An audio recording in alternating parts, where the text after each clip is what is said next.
Welcome to Voice Daily Finance, the most important news personalized for you every day.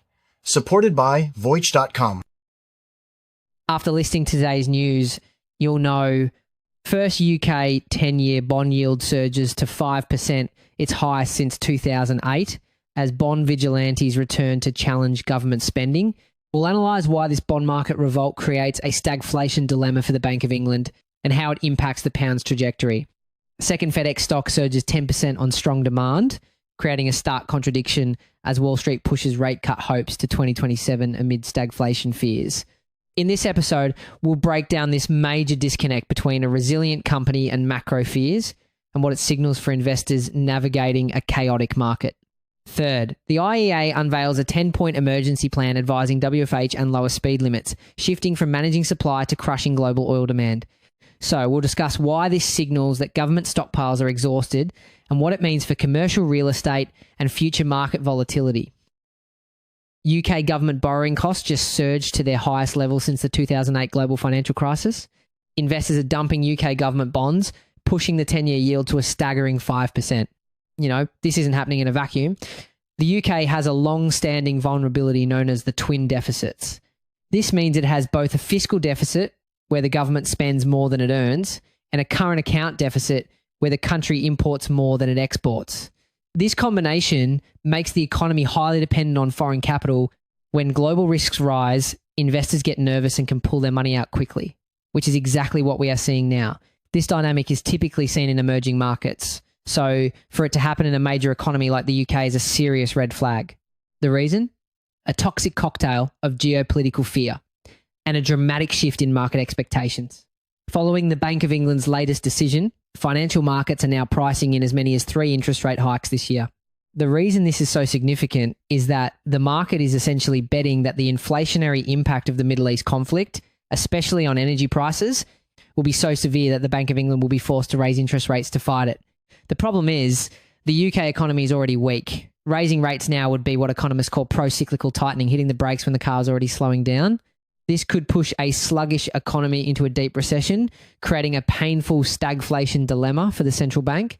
This surge creates a massive headache for Chancellor Jeremy Hunt, dramatically increasing the cost to service the nation's debt, and the market is sending a direct warning. As one research director at trading platform XTB put it, quote, "The bond vigilantes are after the UK once more." She added a stark message for the government: be careful about making promises on subsidies, as the market may not have the bandwidth for any more handouts. This term, bond vigilantes, is key. They aren't an official group, but a powerful market force. They are investors who protest against a country's fiscal policies by selling off its bonds, which drives up borrowing costs. In essence, they're acting as a check on government spending. Their return is a clear signal that markets are losing patience and are demanding fiscal discipline. This severely limits the government's ability to fund new investments or offer subsidies without risking another market crisis. Recalling the turmoil of the 2022 mini-budget, this isn't just a UK story. The shockwaves are global. Stock markets on both sides of the Atlantic are sliding, with the FTSE 100 erasing all of its gains for the year and closing below the 10,000 mark. Germany's DAX and France's CAC are down sharply, and in the US, the S&P 500 and NASDAQ are also in the red. This is a classic risk-off episode.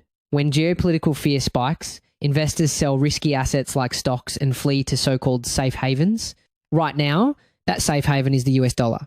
And for our listeners in China, there's a direct impact. A strengthening US dollar puts downward pressure on other currencies, including the Chinese yuan. This can trigger capital outflows and forces central banks like the People's Bank of China to consider measures to stabilize their currency and manage financial conditions. In essence, geopolitical events involving the US can export volatility across the globe. The trigger for this widespread sell-off is escalating tension in the Middle East, fueled by reports that the US is considering military plans involving Iran's vital Hague Island oil hub. While the UK government insists it has the right economic plan to withstand the volatility, economists are sounding the alarm. The government's confidence might be based on its fiscal headroom, a buffer in its budget based on economic forecasts. But here's where it gets interesting. Those forecasts were made before this crisis. With interest rates and inflation now set to rise, that buffer is rapidly evaporating. This fiscal headroom is becoming a mirage, eliminating the capacity for any new spending and forcing a hard choice between painful austerity or breaking their own fiscal rules. One expert from PwC warns that interest rate cuts are now deferred, inflation looks set to pick up again, and growth remains subdued. The conclusion is clear. The combination of geopolitical risk and rising rates is putting renewed pressure on public finances, underlining just how quickly the entire fiscal picture can shift. So, what's next? The key focal points to watch are, first, the UK's 10-year gilt yield. If it stays elevated, it signals continued stress. Second, watch for any statements from the Bank of England, which will indicate how they plan to navigate this stagflation trap. And finally, all eyes are on global energy prices, as they will be a primary driver of inflation and market sentiment in the weeks ahead. Speaking of that global market sentiment, the fear is palpable over on Wall Street, which has now officially given up on a near-term interest rate cut. Just this month, traders were betting on a cut by December 2026. Now, they've pushed that timeline all the way out to sometime in 2027. This represents a major regime shift. For years, investors have relied on something called the Fed put, the belief that if the market tumbles, the Federal Reserve will rush in with rate cuts to save the day. What the market is saying now is that this safety net is effectively gone. The Fed's priority is inflation, full stop. The reason? A geopolitical firestorm is overriding everything else. As the Iran war enters its fourth week, energy markets are in turmoil. Brent crude has surged past the critical $110 a barrel mark, and a new report indicates the Biden administration is considering plans to blockade or occupy Iran's key Karg Island oil terminal. This is creating what economists call a 1970s-style stagflationary shock. Stagflation is the worst of both worlds. Stagnant economic growth combined with high inflation. The surge in oil prices directly fuels inflation. In fact, the latest Consumer Price Index, or CPI, report showed a 0.6% monthly increase, with the energy component alone jumping 1.2%. This kind of supply-driven inflation is a nightmare for the Federal Reserve because cutting rates to boost a slowing economy would only make inflation worse. This is why the hope for rate cuts is evaporating. This escalation sent Wall Street's fear gauge, the VIX, jumping and pushed major index futures deep into the red. The S&P 500 and the Dow are now on track for their fourth straight losing week, slipping below a key technical indicator of long-term momentum. And that key indicator is the 200-day moving average. This is a critical line in the sand for traders representing the average closing price over the last 200 days. When the market falls below it, it signals a serious deterioration in what we call market breadth. This means the rally is no longer broad-based. Recent data shows that just over half of the S&P 500 stocks are trading above this long-term average. This is a warning sign that the market's leadership is faltering and the entire structure is vulnerable to a sharp correction. But this is where the situation takes a more complex turn. In the middle of this sea of red, one company is signaling a completely different story. FedEx, a barometer for global economic health, just saw its stock surge 10% in pre-market trading. The shipping giant delivered upbeat results and, more importantly, stated that global demand was holding steady at the start of March, even with the war and surging fuel costs. Interestingly enough, this contradicts other data. For example, the Cass Freight Index, which measures North American shipping volumes, recently hit a news cycle low. So how is FedEx thriving? The secret, it seems, is pricing power. FedEx has been successfully using fuel surcharges to pass higher energy costs directly to its customers, protecting its profit margins. This suggests that the underlying economic demand might be stronger than the headline fears suggest, creating a major disconnect in the market. This contradiction paints a chaotic picture. While some sectors are showing resilience, others are cracking under the pressure. Look no further than Supermicro, which plummeted 23% after individuals associated with the AI server maker were charged with a scheme to illegally smuggle at least $250 million of US technology to China. A while back, we walked through Washington's whiplash on export control strategy, the shelved investment for access draft, and the broader tug of war inside the administration. We said that kind of policy limbo made enforcement feel porous and invited workarounds. The latest development is the flip side of that coin. Today's case points to a pivot from confusion to crackdown, exactly where we expected the Commerce Department's Bureau of Industry and Security to land once the dust settled. Believe it or not, this isn't just a scandal about one company. This case suggests that US export controls on sensitive AI technology are porous. This is a lagging indicator of policy effectiveness, and it's likely to trigger a much harsher enforcement crackdown from the US Commerce Department's Bureau of Industry and Security. For Chinese-speaking audiences, this is a critical focal point. A potential tightening of the entity list and stricter enforcement creates significant risk for the entire semiconductor hardware supply chain, potentially impacting technology imports, industry development, and stock prices for related companies in China. Continuing our last discussion, the focus now shifts to confirmation signals. Watch for a clear, stable replacement rule out of commerce, track foreign direct investment flows into US data centers if the investment for access idea reappears informally, and keep an eye on South Korea's monthly semiconductor exports and memory price indices as a real-time barometer. As we noted before, Beijing has been watching this indecision closely and pushing indigenous development.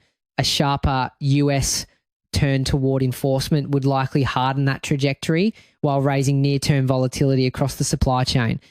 The market is now a battleground between signs of economic resilience and the overwhelming fears of a wider conflict. While some companies are navigating the storm, the broader investor sentiment has decisively shifted from optimism about rate cuts to bracing for a prolonged period of uncertainty.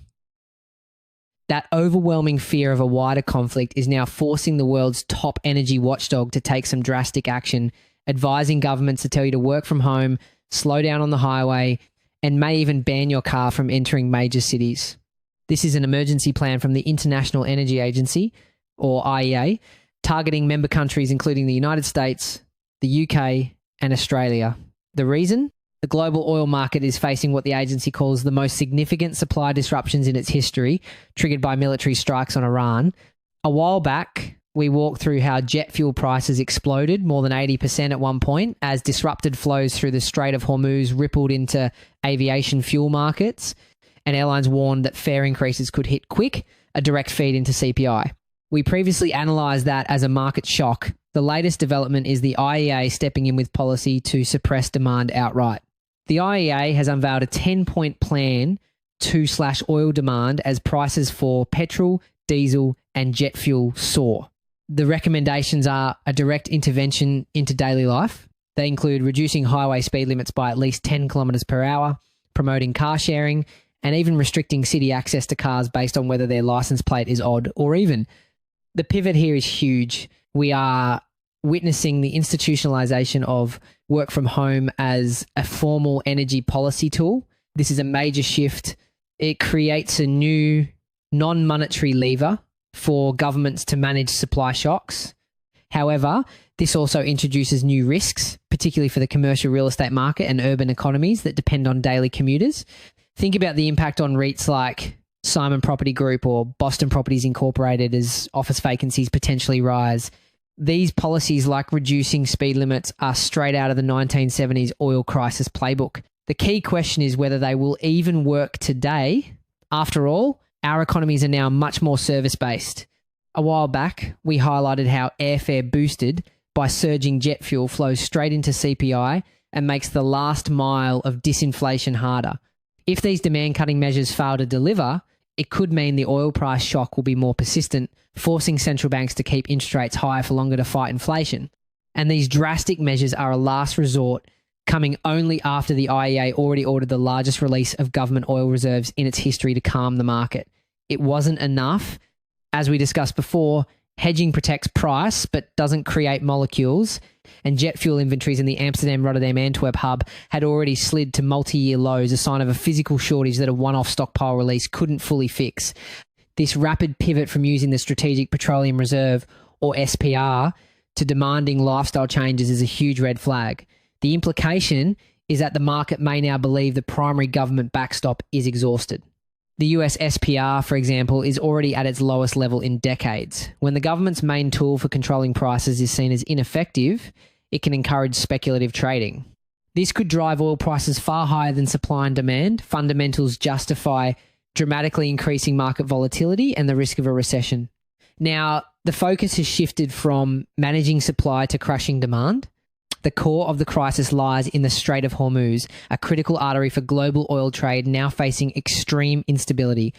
The IEA's own executive director warns that without a swift resolution to the conflict, the impacts on economies are set to become more and more severe.